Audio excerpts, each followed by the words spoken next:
Okay, quartile po tayo ungroup data. Kapag po tayo magko-compute ng quartile po ng ungroup data or naghahanap ng quartile ng ungroup data, meron po tayong tatlong method. So, kapag po yung unang method, ito po yung halimbawa.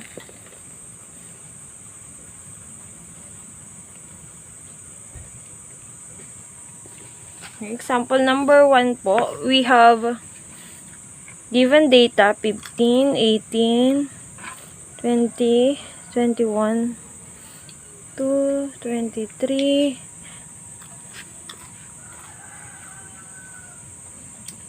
24, and 25. So, ayan po. Ilan po ba yung given data natin? 1, 2, 3, 4, 5, 6, 7, 8. And yung 8 po, kaya nating i-divide into 4 po. So, dito, 1, 2, 3, 4. So, we have 1, 2, 3, 4. Kapag ganun po, ibig sabihin, yung quartile 1 po natin, ito, nasa pagitan ng 18 at 20. Yung quartile 2 natin, ito, nasa pagitan ng 20 and 21. And yung quartile 3 naman po natin, nasa pagitan ng 23 and 24. So, paano po makukuha natin yung pinaka-value ng quartile natin? So, wala tayong ibang gagawin kundi para mahanap si quartile 1, i-add lang po 18 plus 20, then divided by 2. 18 plus 20 is 38.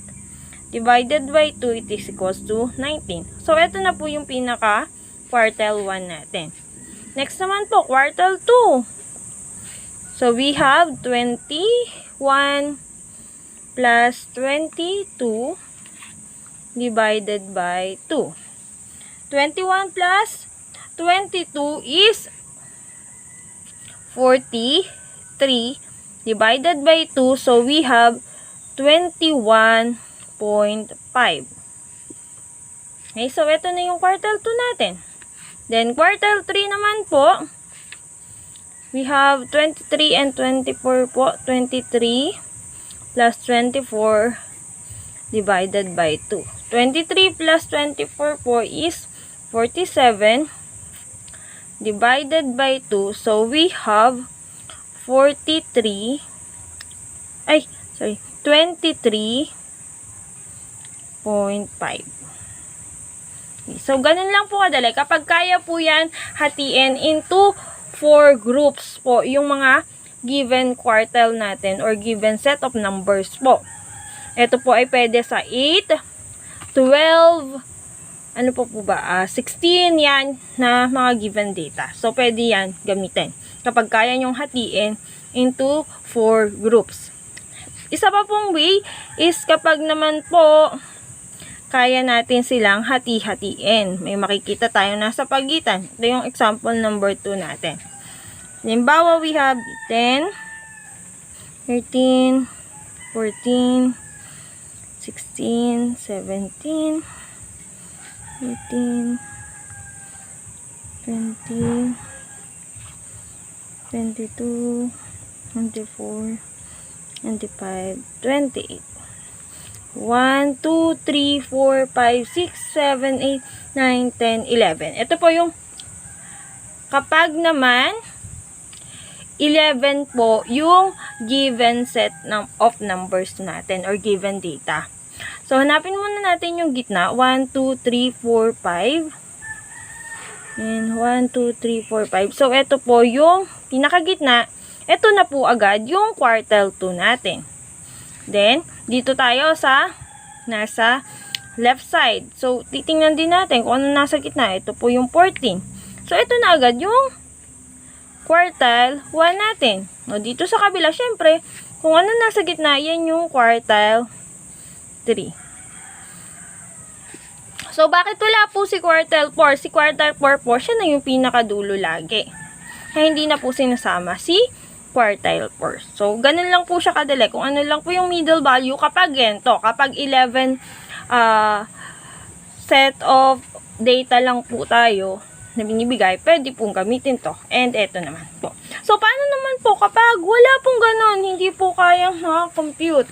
So, pwede po natin gamitin yung formula po natin. Meron po tayong iba-ibang formula na ginagamit. Pwede po natin gamitin. Ito po. Ito kapag may frequency po.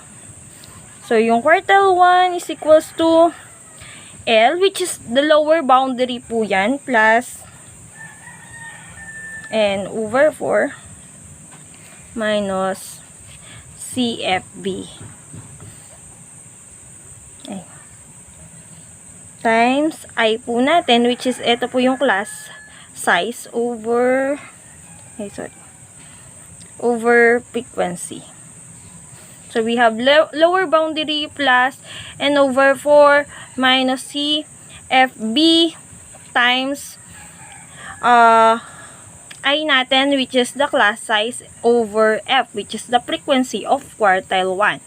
So, ano po yung N po natin? Kung ano po yung kung ano po yung number ng given data, yun po yung N. I-divide nyo lang po siya sa 4. Then, meron pa pong isa. Okay. Pwede din po ito yung gamitin natin, which is quartile 1 is equals to 1/4 N plus 1 minus 1 over 4 TH. Which is, dito po sa pangalawang formula, hinahanap lang natin kung pang ilan siya. Then, bibilangin pa natin, kung halimbawa, 3 ang nakuha natin, di yung pangatlo pong number doon sa ating given quartile po.